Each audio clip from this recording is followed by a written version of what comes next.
many more.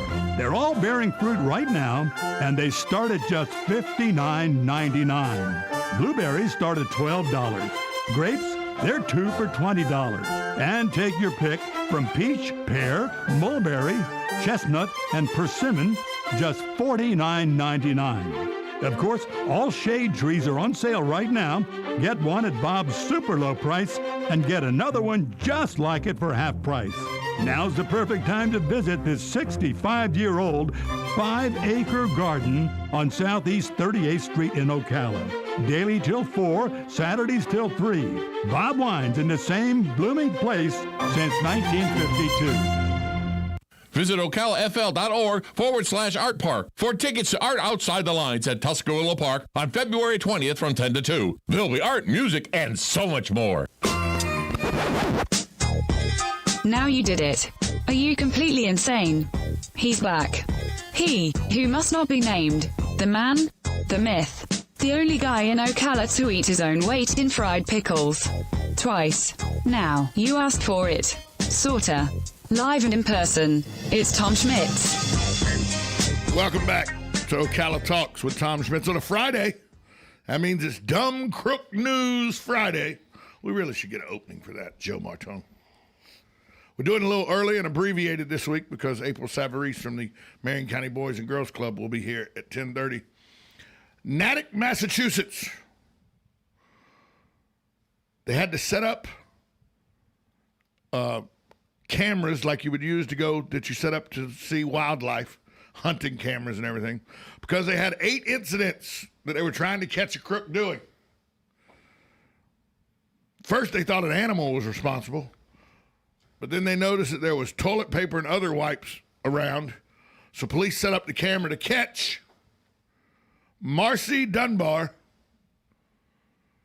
who was a serial pooper outdoors in city areas, public parks and city hall steps and all in Natick, Massachusetts. Ask why she did it. Why did she do it? She said, I'm homeless and I had to go. Well, that was her reasoning. Well. Dead battery. 2 apparent would-be thieves probably thought they had a perfect plan. One would run into their local Kohl's, grab a bunch of merchandise, run back to the parking lot where the second guy would be waiting with the getaway car. What the suspects didn't count on is their getaway car's battery dying. Clackamas County deputies say they responded to a call about an alleged theft at the Clackamas Promenade around 3:30 Monday. When they got there, they found the hood of the said car up. Raymond Stavig and Derek Schertz trying to get a jump from bystanders. Found inside the car, among other items, per authority, phones, laptops, clothing from other stores, stolen credit cards, a credit card reader, drugs, and counterfeit cash. Dummy. Dead battery. Suspect in Georgia left his good luck behind. Cherokee County Sheriff's Office says a man ran away during a traffic stop on Interstate 75 on Monday.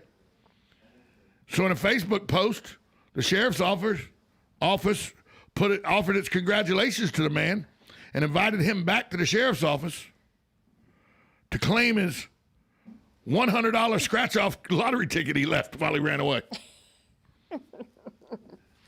Sheriff spokesman Captain Jay Baker said, suspect showed up to get his lottery ticket and was taken into custody.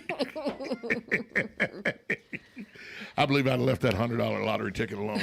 Or send somebody else in to claim it. Authorities in Tennessee say they busted a well-organized burglar after he allegedly dropped a notebook during a break-in that contained a list of other places he planned to target.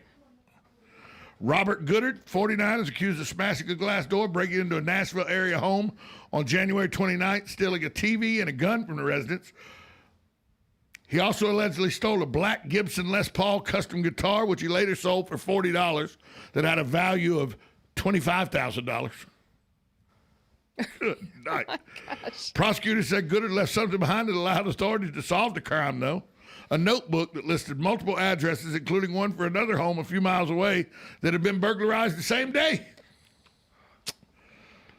Investigators were able to identify the suspect in part through notes his daughters left in the journal, along with her address.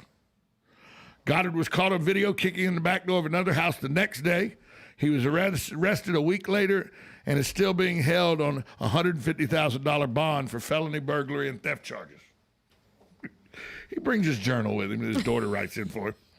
And finally, you didn't think I was going to let Florida off the hook, did you? Never. Florida man. Try saying this fast 5 times. A guy wearing Crocs jumped into a crocodile pond in an alligator farm. Namely, St. Augustine's alligator farm. Yep, a Florida man, 23-year-old, was arrested after allegedly breaking into the park Monday night and decided to take a swim in the Nile crocodile enclosure. I just think if he got bit, that'd be punishment enough. A neighbor called 911 at 6:50 a.m. the next morning to report a suspicious person wearing only his underwear crawling in a backyard near the park. The farm itself soon made its own 911 call to report vandalism. A pair of Crocs and a pair of shorts were floating in the crocodile pond. A bloody trail was found heading to the top of a 20-foot structure, and a $3,000 statue had been knocked over. The cops located the boxer-clad man. He claimed to have been bitten by an alligator. We put 2 and 2 together, the police said. Brandon Hatfield has been charged with burglary and criminal mischief. He also allegedly damaged part of a snack bar, toppled over lamps and signs at the park before entering the Oasis of the Nile exhibit. He jumped off a 5 to 6 foot structure into about 2 foot of water, then climbed up the 20-foot structure later, which we know, according to the police and the park director, because he left a blood trail. The park director said, in our 125-year history, this is the first time anyone has tried to go swimming with the crocodiles. He was allegedly in the exhibit for about 4 hours. The damaged statue can only be accessed by swimming in the croc pond. Security footage shows a 9-foot-long crocodile lunging at Hatfield, then locking onto his left foot. He escapes the edge of the pool, though, per the arrest report. He ultimately managed to fight the croc off and get away. He used a dead wallaby as bait to try to entice the crocodile towards him. So, but he was bit on the foot. I mean, he's very fortunate. Once crocodiles or even an alligator latches on. 9-foot crocodile, too. 9 foot. Yeah. Florida man.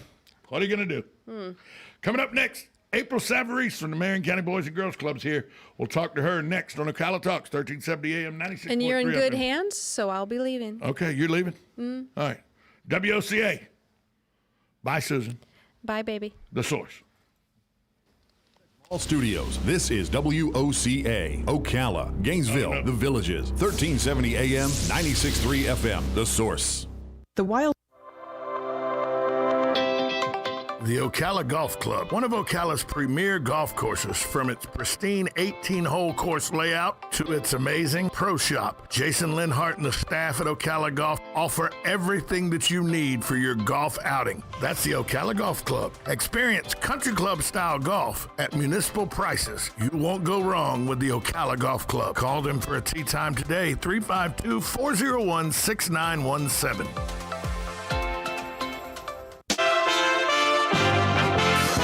USA Radio News with Lance Prott. The massive electric power outage in Texas, brought on by extreme winter weather, has started a blame game, with elected officials pointing the finger at renewable energy resources and green energy policies. Renewables only supply about 20% of Texas electricity. Power has been restored to nearly 2 million homes